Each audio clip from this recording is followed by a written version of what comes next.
Sir ఇంత పాట ఇన్నా కూడా రాజు రాలేదంట సార్. ఈ కథ ఏందో అర్థమైతే లేదు. నువ్వు చెప్తే గానీ మాకు అర్థమైంది సార్. ఏం లేదు, ఇది మామూలేనమ్మా, పెద్ద కథ ఏం లేదు. ఏం లేదు, మరి రాజు రాలేదు అనడంలో ఓ చిన్న తను ఎదురు చూస్తున్నటువంటి రాలేదు, అక్కడికి వెళ్ళాడా ఇక్కడికి వెళ్ళాడా అని ఓ చిన్న అభిసారిక లక్షణం.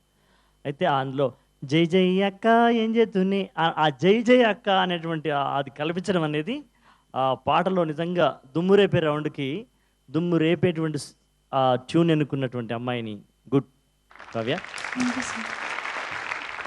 ఏంకండి సార్ ఇది కూడా మంచి పాట. ఎందుకంటే ఈ అమ్మాయి ఈ పాట ఈమె పాడింది కనుక ఆ మాత్రం పాడింది, వేరే వాళ్ళైతే పాడలేరు.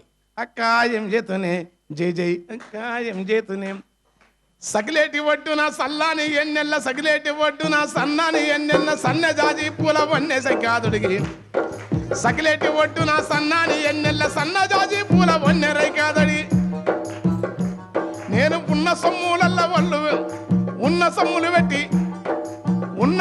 పెట్టి ఊరుదాము ఆ ఊరు బయటికి వస్తే అక్కాయం చేతునే అయ్య రాజు రాడాయనే అయ్య అక్కాయం చేతునే అయ్య రాజు రాడాయనే.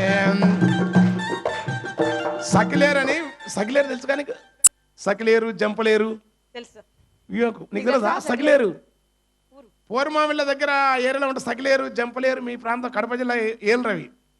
సకిలేటి ఒడ్డున సన్నని వెన్నెల కాస్తుంటే సన్నజాజి పూల వన్నెరైకాదొడి ఉన్న సమ్ములలో పెట్టుకొని నేను చూస్తే రాలేదు వాడు అని చెప్పి ఎంకి పాటలకు వెళ్ళినట్లుంది. ఎంకి పాటలు, తర్వాత కొనకల్ల వెంకటరత్నం ఇంతకుముందు చెప్పినట్టు బంగారు మామ పాటలు, ఇవి కొన్ని ప్రత్యేకమైన పాటలు.